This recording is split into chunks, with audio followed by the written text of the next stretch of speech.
There you go. That's on. Sweet. All right. So just a brief recap. We've been talking the last couple of weeks about Nephi and his family journeyings, coming across the ocean to the Americas. They finally landed in the Americas, planted seeds, got their roots going. Everyone gathered together, and in the chapters that we're going to be discussing today, Second Nephi chapter 1 and 2,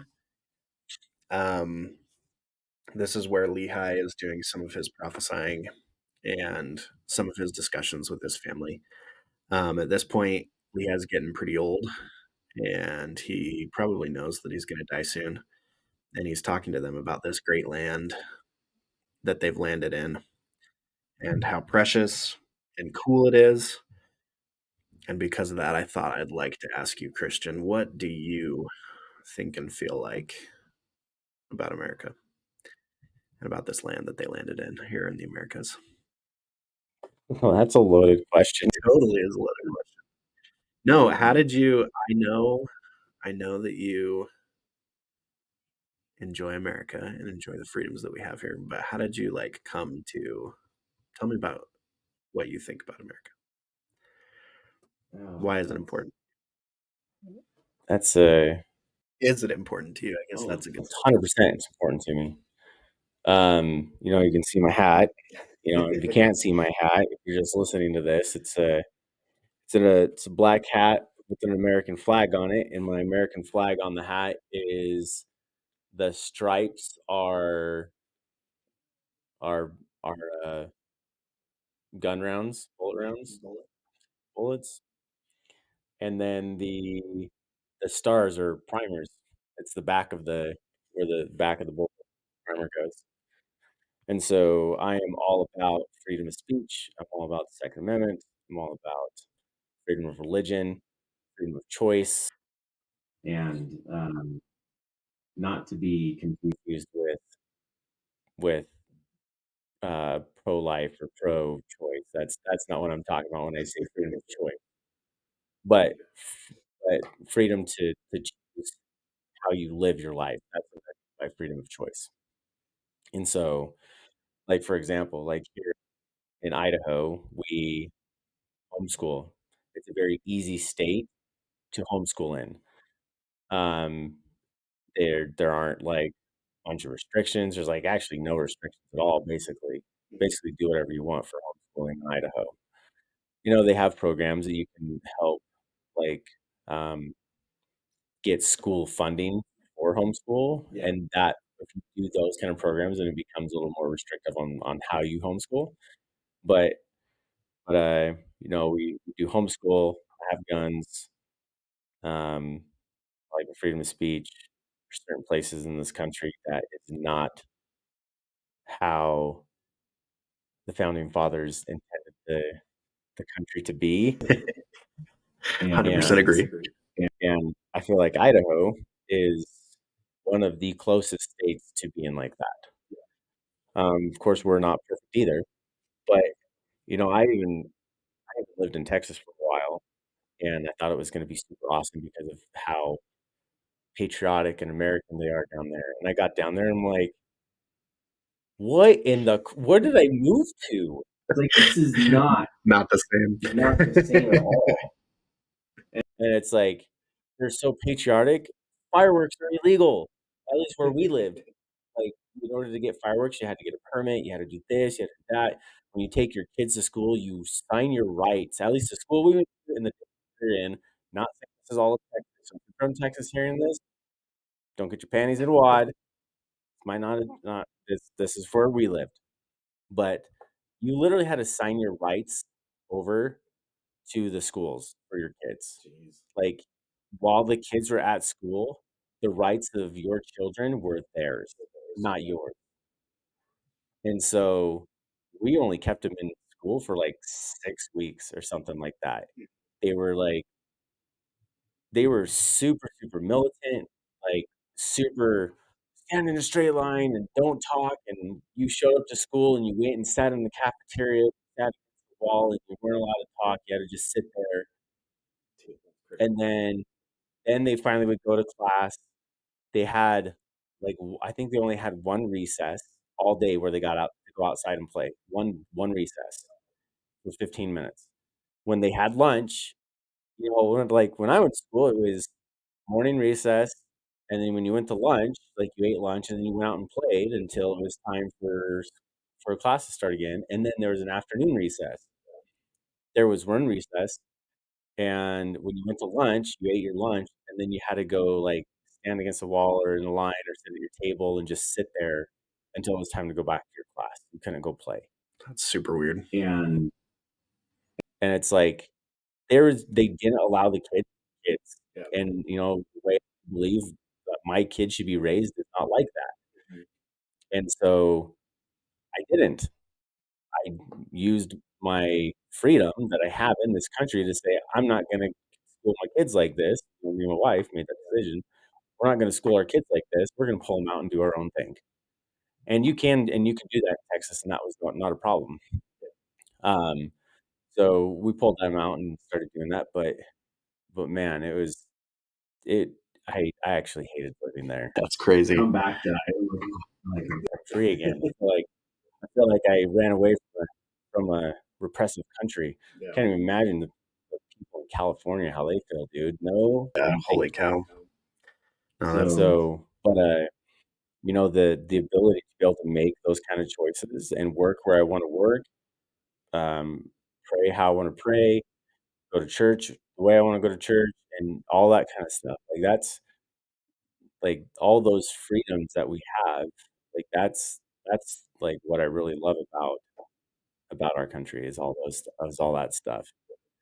Um, so it's I mean, I think it would suck to be somewhere where it's like, "No, you have to do this, you have to do that, you have to this is the job you're gonna work, and this is where you're gonna live, and, all this money is actually gonna go to us because we're gonna distribute it properly so that everyone shares," and it's like, "No." yeah.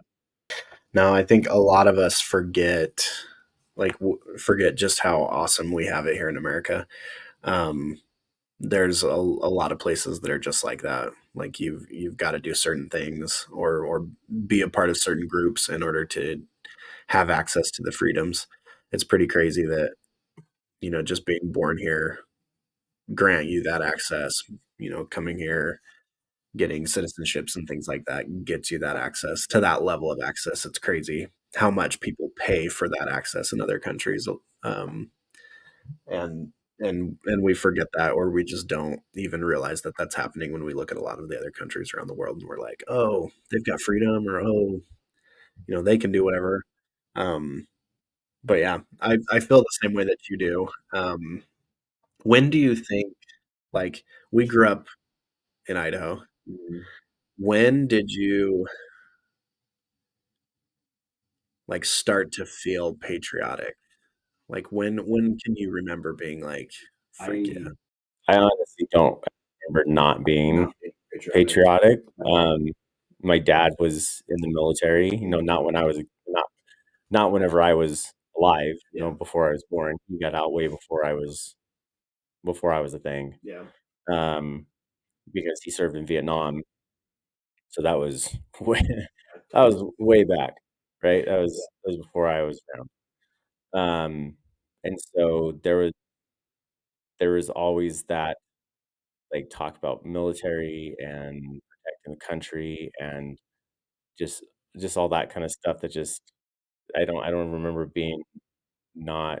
patriotic or Yeah, not. Okay. but it just, grew and grew and grew and grew to where it's like I would go to war and die for my country. If I needed when it came down to it, and it was really to protect, the freedoms of the country, then 100%. Yeah, yeah. No, I agree with that. And I feel like we were probably raised pretty similar. I totally forgot that your dad even served. I mean, I've known him for a while, but I totally forgot about that. Um, I mean, I don't know your dad super duper well, um, but that's cool. But I feel like my dad was kind of the same way. My dad never served either, but it was always like expected and kind of like talked about with great reverence and respect to the country that we do have. I know my grandpa served and on both sides during World War II and stuff like that. So definitely has some of that. But I look at around at just other people in the world today, other Americans in the world today, and I'm just like baffled that they don't have this reverence and respect that I have for the country. Mhm. And it just blows my mind. And like it must be a kind of an Idaho thing. I think a lot of us kind of feel that way. And it's just crazy to even think that like you wouldn't have that. I'm the same way with you. Like growing up, it was like Well, I Fourth feel of like July was the best. yeah, like I feel like Idaho, like what should I say? I say like pre 2003 Idahoans. Yeah, yeah, Like I don't know a real time frame, but you know the old Idahoans are like still like the old school country boys, yeah, like super patriotic and everything like that. It's changed a lot, yeah. but Even here, and we're not nearly as bad as anywhere else in the country. But even here, I'm like, oh gosh, like what are we gonna do? Um, no, okay. So that's cool. I want to bring that portion into it because I think that at least for me was a big reason to do the podcast. I feel like a lot of people now just kind of go with the flow, and I strongly feel like the flow of our country is going the wrong direction, and so we're needing people to kind of fight back against that flow. And there are hundreds of people out there fighting back. There's millions of people who are fighting back. But when we say fighting back, we mean raising a voice, not yeah, physically exactly. fighting back. But yeah, I mean, just kind of something to for for those negative influences to butt their heads against. Because I feel like for so long, a lot of people have just kind of let it happen. Like, Mhm. and I was even talking to my dad about this. I kind of joked with him. I was like, dude, it's your generation that like didn't do anything for the last 20 years that like we're in such a bad place. And so we were just laughing and joking about it a little bit, but it's like it takes a little bit of pushback. But anyway, so that's something that I kind of wanted to do with this because I feel like we're gonna need people who aren't afraid to push back a little bit against things and just to question, I mean, more than anything, rather than just letting things happen. So that was kind of my curiosity with it. But so how do you feel then about in these chapters, like does it bring you more pride in America and in the Americas, this promised land, us between us and Central or wherever they were? But like, does it bring you pride to know that they knew about us, seen our time, and made covenants with God that through our righteousness, through our stuff, that America and this side of the, I mean, relative peace has been had throughout this side for, you know, hundreds of years at this point. Honestly, not really. Not really. You don't see it. I don't. You know, I and maybe this is I don't know if this is a weakness or not, but I keep it pretty compartmentalized. Okay. Um, you know, my faith and my religious beliefs do play into my political beliefs as well. Yeah. Um, but I still keep them pretty separate. But I do feel like this country is like protected by God. Yeah. I do believe that, and and but my pride of the country, I would say, has nothing to do with them landing in the Americas and stuff like that. It's all about the freedoms and stuff that we have. That we have. Yeah, and the protection that we have by God. In God we trust. Yeah. Um, and the founders of America weren't, at least most of them weren't even Christian. Yeah. Some of them. They were some were, but not all of them. Like, they were so the the country was not founded on Christianity, like a lot of people actually, like, believed. It was founded on, like, dietism, I think is what it's called. So, which which is actually not widely known, I guess. So, it wasn't founded on Christianity. Interesting. All right. Because I would say that it was. Like, and it's not really a topic of debate either. Like, if you look back at the history, like, it's like, the founding fathers were not Christians. I think most of them were. Mm-mm. I think they They were. weren't, dude. I That's think some of crazy. them weren't and some of them were. But I do think that, like, I think at that point, I feel like Christianity was overwhelmingly like the norm. I think it was a different type of deity. I guess when I think of what does that even term even mean? Dietism? You worship the one true God, and that's basically like they believe in the God and Creator, but they don't have like the Savior and stuff like Gotcha. that. Okay. So Okay. So that I can see. Okay, now that I know what that term was, I think I was thinking like a completely different. yeah, no, they were religious, faithful men in God. Yes, but it wasn't Christians.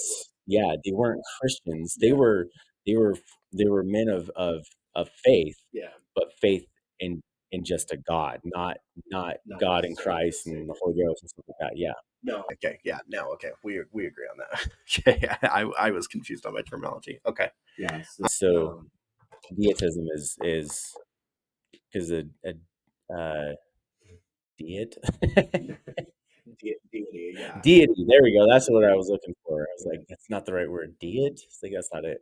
Yeah, a deity is a god, right? So dietism is just the worship of God. So I think that's super interesting because I guess I'm trying to think how that I would. mean, there were a lot of Christians here in America, and Yeah. that did become the more predominant faith in America, but it was not founded upon Christianity. Yeah. No, and yeah, okay. Now that I've got my terms corrected, that makes a lot more sense. Because I was just like, wait a second, like these guys obviously believe in God, Yeah, 100%. um, but yeah, didn't have so much that spin on Christ, Yeah. and that I get. I think I do think though, and I'm not saying that like the church brings out that pride, but I do feel like in these chapters, and then in the chapters when Nephi has the vision of Mhm. the promised land, and he's talking about that there was someone. Oh, I can't remember. I was trying to look for it, but it's like says that the spirit moved upon a guy in Europe. He doesn't use Europe, but he uses like the father nation to have him come here, and like to me, it just screams Christopher Columbus. Mhm. And then it talks about like America and the war that we have with our motherland. Like I feel like there's a lot of foreordination in what America does that's different than like what the Peruvians do or like some of those other countries, which is why I feel like God's with us as a country and why I feel like it's also important to keep our country believing in God, keep our Mhm. country um, being righteous people, loving your neighbor, helping out in your communities, that kind of thing. Yeah, and I think it's one thing that God has given everybody is our agency, right? Mhm. And so even though I agree that, we need to make sure we're worshiping God and things like that, we also need to, like, respect others who want to worship or not, and allow them to do that here, because that's, like, one of the awesome things about this country is freedom of religion. And so when it goes down, like I was talking about, like, freedom of, like, choosing how to live your life, it's like we can still allow that to happen and still have a good country. Like, we can still have our own ideologies, our what we believe in, what we don't believe in, worship the way we wanna worship, and still keep this land a promised land, but it's the thing that I hate is the the narrative of trying to force other people to believe certain ways Yeah. and that's, that's what's happening in this country right now. It's like there's a lot of, and I don't wanna get, like, specific because I don't want this to be a political podcast, so I'm gonna be pretty vague and ambiguous with what I'm talking about, um, because that's not the point of this podcast, and I don't want it to turn into that. But it all plays into what we're talking about, right? So, um, like, there's a lot of things that are being pushed on people who don't want that pushed on them. It's like, you wanna share your beliefs about whatever you believe, then go ahead and do it, but it should not be something that's mandated by the country. It should not be anything about bills being passed about stuff. It should not be, um, stuff that affects and forces minors to do stuff or, let minors think that they have the ability to choose to do certain things. Yeah. Yep.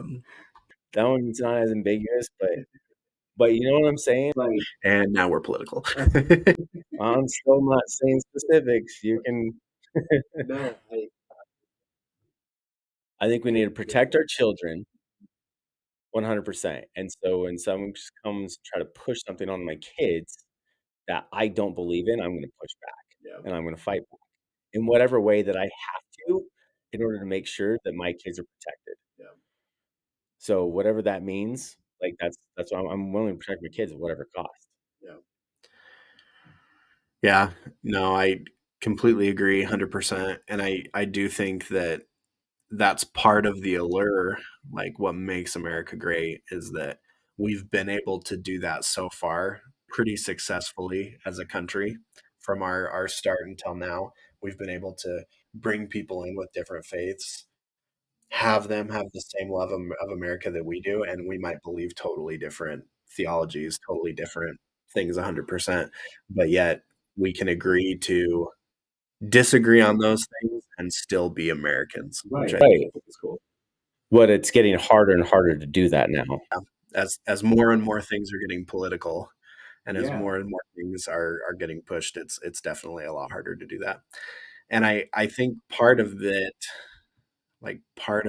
is the reason why I wanted to start this is because So you do want this to be a political podcast that's based off of "Come Follow Me." well, a part of it, I mean, there's unfortunately, because of where we are with politics right now, Mhm. like, there are people who have to stand up.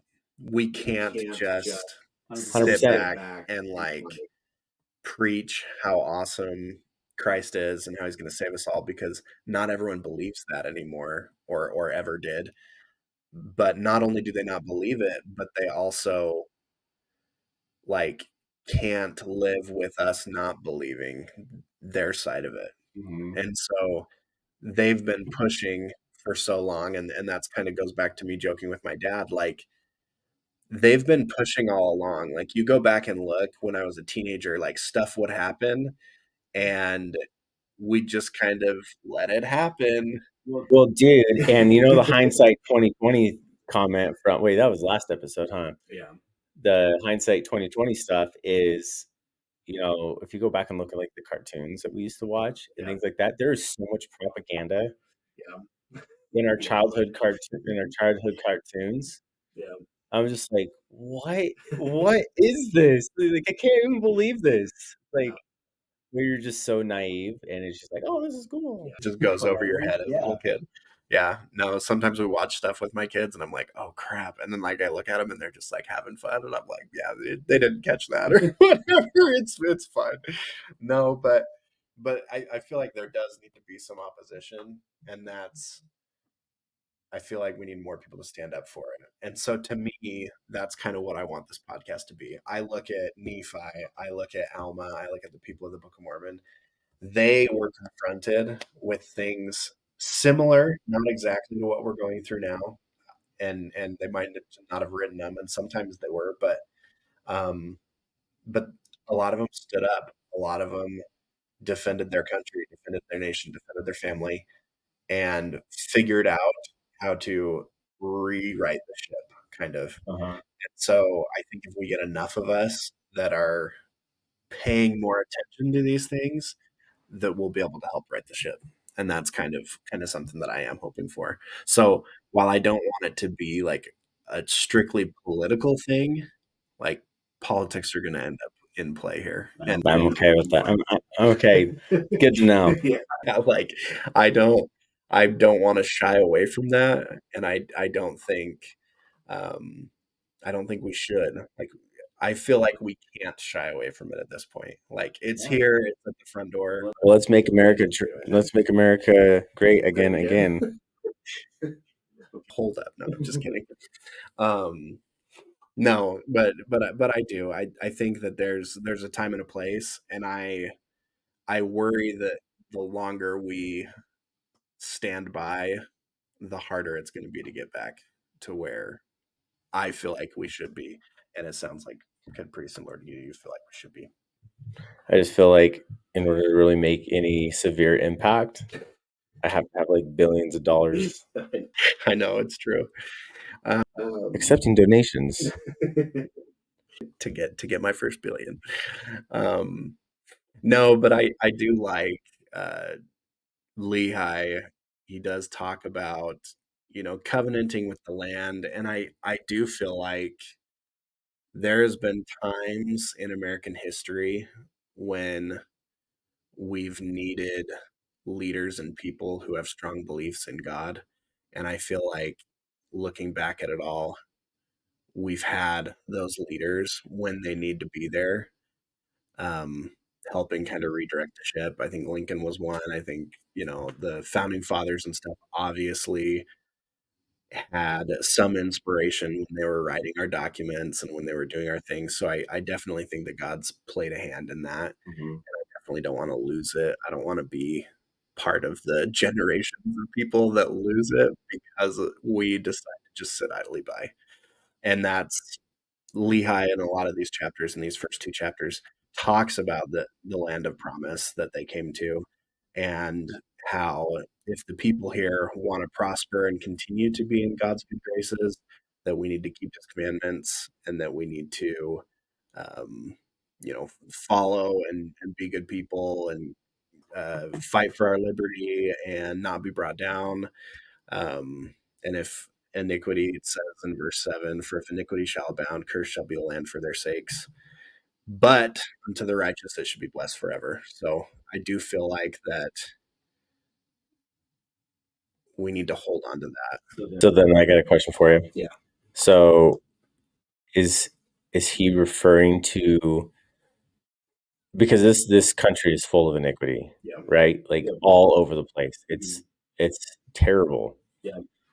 Um, so if you're taking this at face value, just what he says, Mhm. it's like, well, why hasn't God already destroyed the country? Yeah. I, But is he just talking about, geez, I was like, we're about to have an earthquake or something? Like, what's going on? Um, I lost my train of thought. Was Lehi talking about not necessarily everyone who lives in the country, but talking about his covenant people? So basically, the people of the church. I think it's both. So I think that we can take it as people in the church, and we can say, you know, like narrow it down more specifically to us. What are we doing? Like whether we like it or not, we're still imperfect people, even though we're in the church, even though we're part of his covenant people. We're still not perfect. And so we can look at it from our scope, what we have, and we can still figure out how to redirect the ship Right. in, Right. in But our sphere. being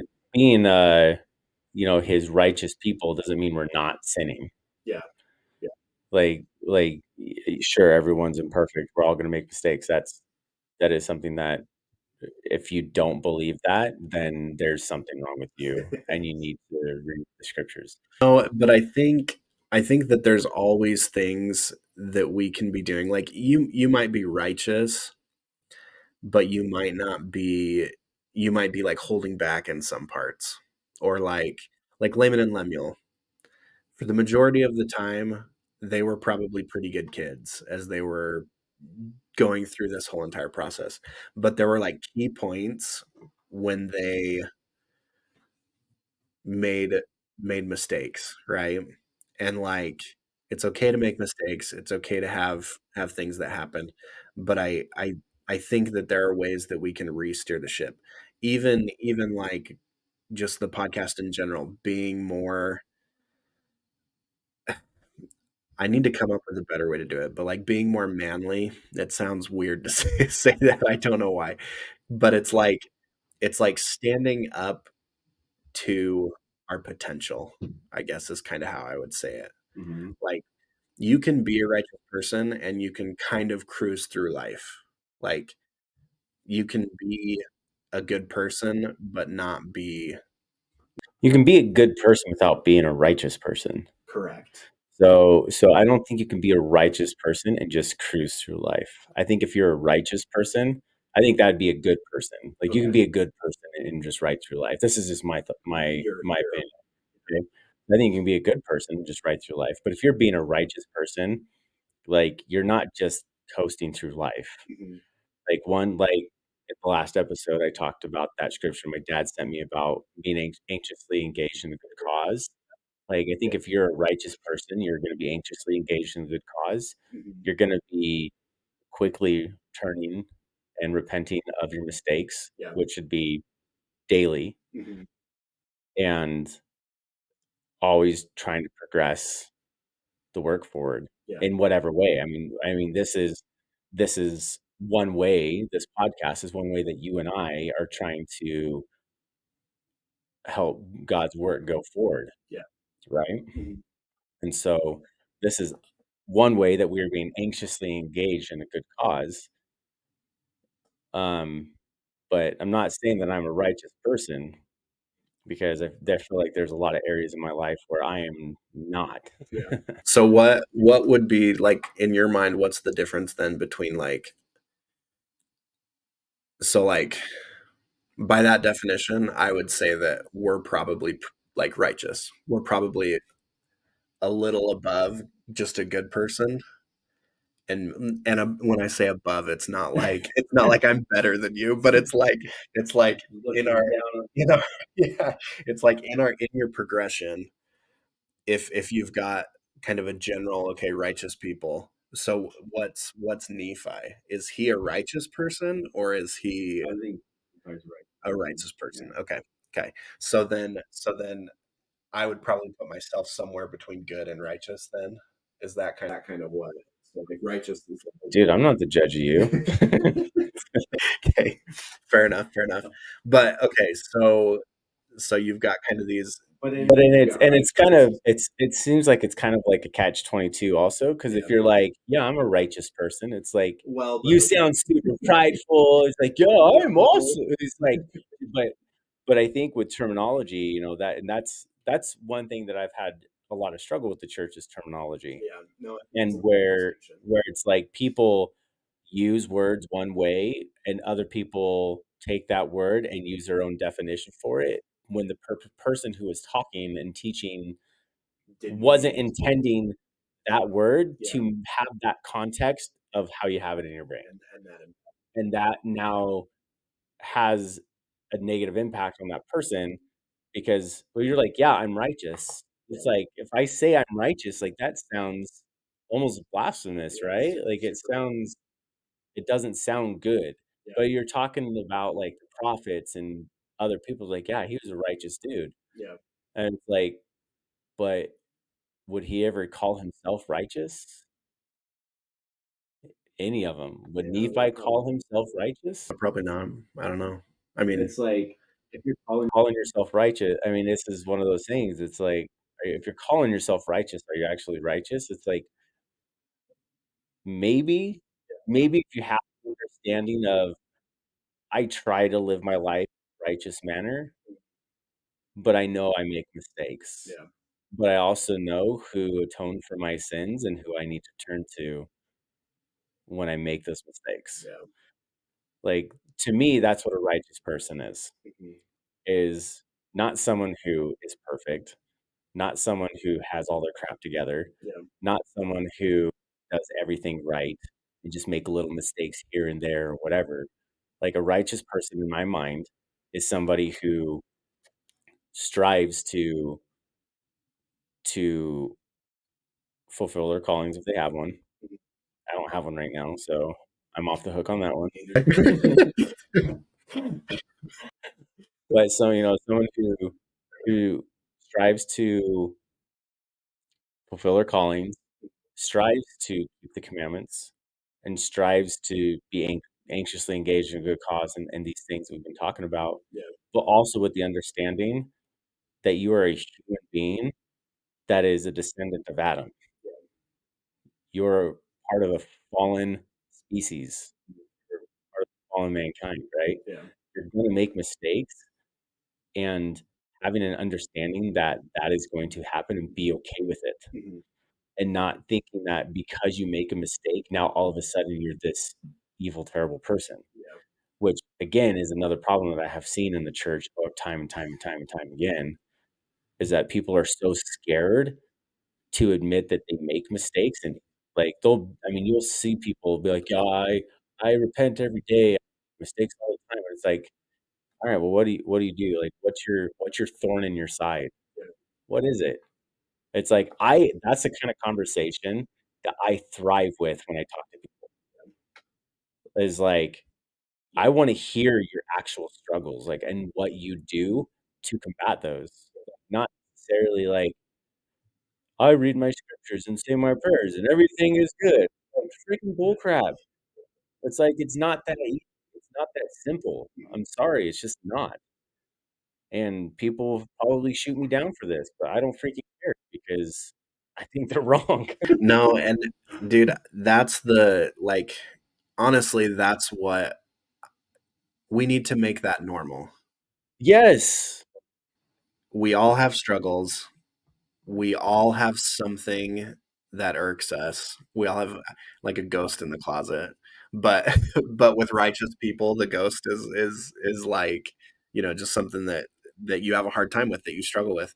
But I do think that that should be normal. And I would like to get more of that in our meetings here, but also like in our churches when we go back. Like, that's how you connect on a different level. Like, Yeah.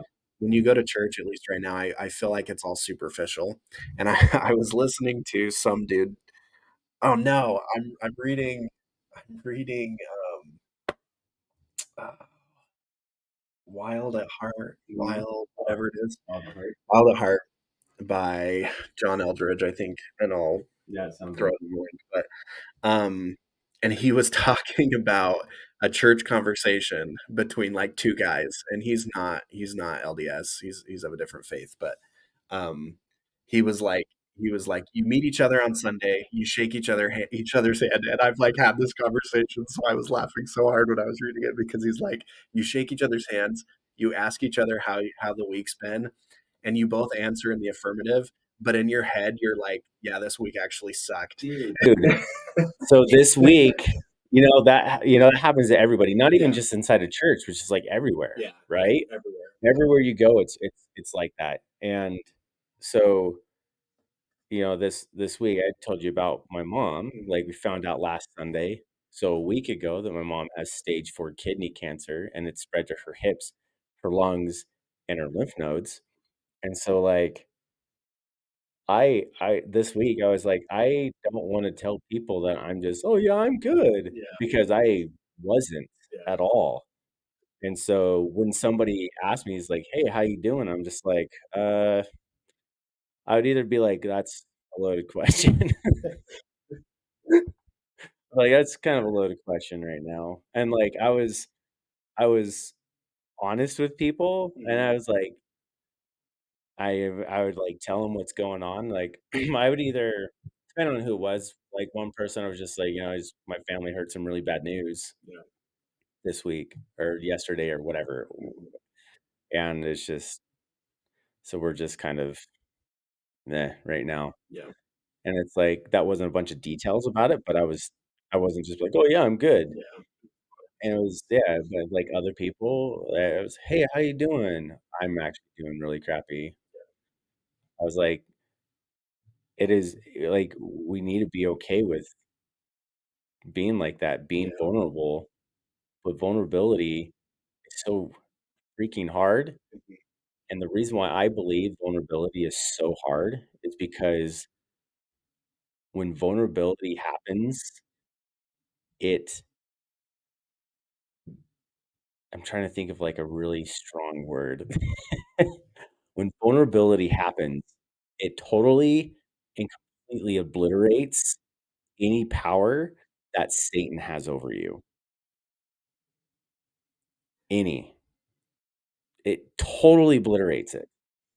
If you are vulnerable, Satan does not have power over you because Satan wants you to be in shame. He wants you to not be vulnerable with people Mhm. because if he can keep you secret about how you're really feeling in your life, he's gonna use that against you so that you so that he can manipulate you to go do something stupid. Dude, I have never thought of it that way before, but I freaking love that. And respect I respect you so much for the text that you sent me when you found out all this stuff. Cause Mhm, yeah, you were just like, "Hey dude, I found this out. Can we take a break this week?" Um, and like to it allowed me to like see you for who you are and like what you're going through mhm, and being totally okay with it. Not that I would be like frustrated or mad if you ever were like, "Hey dude, I don't want to do it this week." Like I totally get it.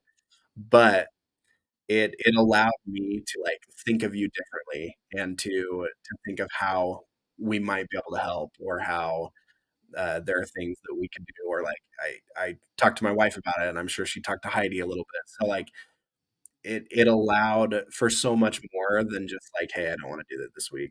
I'm dealing with some stuff," or whatever. mhm, So, first of all, I respect the crap out of that, but I've totally never thought like, it's probably one of the reasons why, um, like, confession or, like, going to talk to the bishop or whatever came to be a thing anyway, because when you are vulnerable with what you're going through or what's happening or what you're struggling with, it allows for like you said, it obliterates Satan's power, yeah. and it allows for that healing to begin and that healing to kind of mend and start to get better. I like that a lot. I think that that's super interesting. Yeah, there's a quote, I don't remember who said it. Mhm. Um, so if you hear this and this is your quote, kudos. Comment and But the quote goes like this, it says, "Satan shames us into secrecy, and in the darkness of our isolation is where he convinces us to give up and give in." The way that you get rid of shame is by being vulnerable. yeah, And so when you're vulnerable, it totally obliterates that shame and therefore takes the power away from Satan to be able to utilize it against you. And so could you like imagine being able to go into like elders quorum or whatever and having such a tight-knit group of men in the room to where they're like, "Hey, guys, I am really struggling with this week." Yeah. I was like, "I like, what who here has struggled with this, and what have you guys have done?" It's like, dude, the freaking power that you would have in those meetings Yeah. would just be out of this freaking world. Yeah.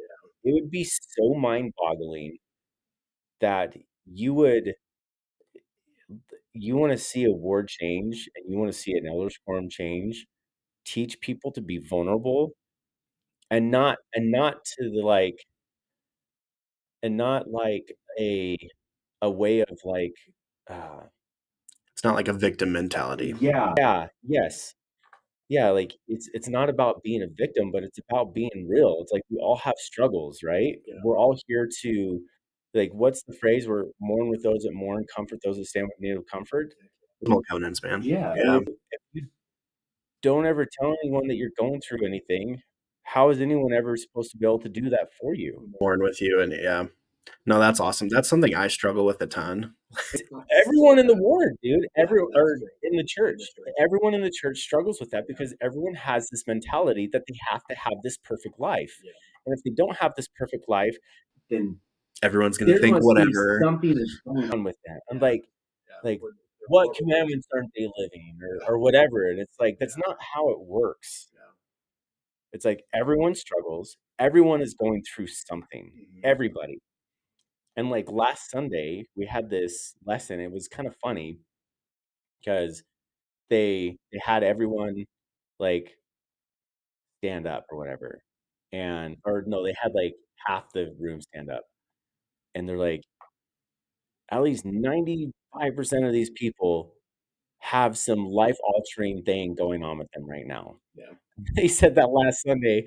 My mom and this is before I found out about my mom, Yeah. and so I didn't even know yet. Yeah. I knew that something was happening, but I didn't know what it was and to Exactly. what extreme or whatever, but it's like and, you know, it's gone around. I don't know how many people know, but a lot of people now know, about my mom, and we're not keeping it a secret anymore. She just wanted to make sure her kids knew before everyone else knew, because the second it gets to one person, it's gonna go everywhere, right?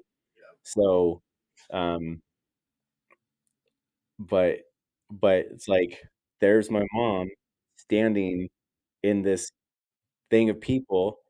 She doesn't look sick, she doesn't act sick, she was at church walking around being totally normal, but yet she's walking around with stage 4 cancer that has spread to her lungs, hips, and lymph nodes, and it's like, she's going to die from this. This is not something that they can cure and fix, but nobody in that room knew. No. Did she know at that She point? knew. She knew, okay. She knew and my dad knew, but those are the only 2 people in that room who Were knew. they standing? I'm just Yeah, curious. they were 2 of the people that were standing, and so it's like, you don't know what people are going through. Yeah.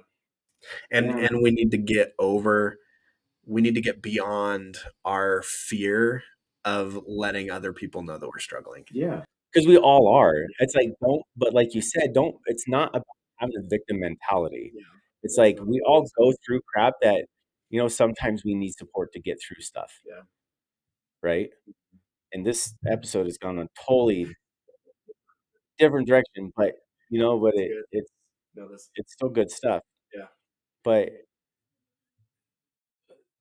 I love authenticity, and I struggle to be authentic with people, and I because a lot of times I don't feel like I can Yeah.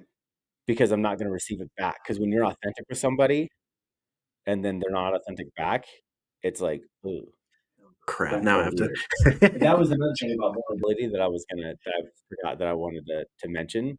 It's like vulnerability is such a powerful tool, and, with you, I could probably be vulnerable with you and tell you, well, basically about anything, any struggle that I have, and it's like, I know you're not gonna come and judge me, but I'm not gonna go to some random person on the street and tell them some deep, dark secret that's happening with me, you know what I'm saying? So it's like the person that you tell, like, there should be a relationship there, but also, if it's not, and if you're moved upon by the Spirit to be vulnerable, take the freaking chance to be vulnerable. Yeah. Because even that person on the street that you go tell, if there's a chance you go tell them, and they'll be like, break down crying and give you a big hug and be like, "I love you, dude." It's like, Exactly what I needed to I don't hear, or yeah, yeah, yeah, yeah, so it's like you never know, and it's I've been in situations where people are like that with each other, and you can't beat you can't beat the feeling of being in that kind of group. yeah. No, and I'm reminded, dude, like the very first time we got together earlier this year after like 13 years apart. I think we talked about it for a while, but um dude, I felt so freaking weird talking to you about this because like I don't know if everyone knows, but our wives were talking, they're friends, and so they were talking and they were both saying about how their husbands were dealing with some stuff and wanted to find ways to get around it. And I had been wanting to do a podcast for a while. My wife was telling me, and she was like, "Dude, you have to go talk to Christian." And like for like 2 weeks, she was telling me to go talk to you, and I was like, "Dude, like Christian and I have not talked in 13 years. Like we know of each other, but like it's not like I don't have Facebook. He doesn't. Like how on earth?" Anyway, so I felt super vulnerable. And then you invited me to jujitsu. I was like, yeah, let's do this. So went to jujitsu, loved it, had a ton of fun. But like that was vulnerable for me. I'm Mhm. like, dude, I don't freaking know what I'm doing, but okay, let's do this. But then like we got in the truck afterwards, and I was like, how do you even start up this conversation? Like, hey, dude, do you want to do a podcast with me, or like, hey, talk to me about this? But I do think, at least I feel like we've created a place to do that and to feel that, and I do feel like I've felt the spirit. I've felt some of that unity with you as we've gone through this, dude. And you said we got off topic, but I think we're right on topic because one of the things that I wanted to talk about today um, is in Second Nephi chapter 1 verse 21, and it's Lehi. He's talking to his sons, and obviously Laman and Lemuel, some of the brothers of Ishmael and stuff don't get along with Nephi. So he's trying to unite his family, and he's on his deathbed or almost on his deathbed. And he says, "And now that my soul might have joy in you, and that my heart might leave this world with gladness because of you, that I might not be brought down with grief and sorrow to the grave, arise from the dust, my sons, and be men, and be determined in one mind and in one heart, united in all things, that you may not come down into captivity." And then if you skip to 23, he says, "Awake, my sons, put on the armor of righteousness, shake off the chains by which ye are bound, come forth out of obscurity and arise from the dust." And dude, honestly, like, dude, that Okay. perfectly No, summarizes what we talk about. that was pretty good. Like, and dude, this is like, That was totally unintended. I had no idea you were gonna read those scriptures. well, dude, and that's what is so freaking cool about the gospel. Like, and I feel it right now with you as we've talked tonight, and I've felt it in the past as we talked. Like becoming, this is how we do what we want, is becoming united. What Mhm. you just said was huge. These scriptures, like I'm probably going to start blasting these everywhere because I feel like they are the heart of what my intention was for the podcast and what we've kind of built over the last couple of weeks Mhm. is really this unity. I want this with brothers who are going through the same things that I'm going through, who see the same things that are coming to our families and to our front doors. And I want to be able to fight and go against that. And that's, dude, hit the nail freaking on the head. Like Yes. it's exactly what we're looking for. So I'm glad you're here. Glad anyone listening to this is following along with us, and it's going to be a big Yeah. year. Thanks, dude. You too.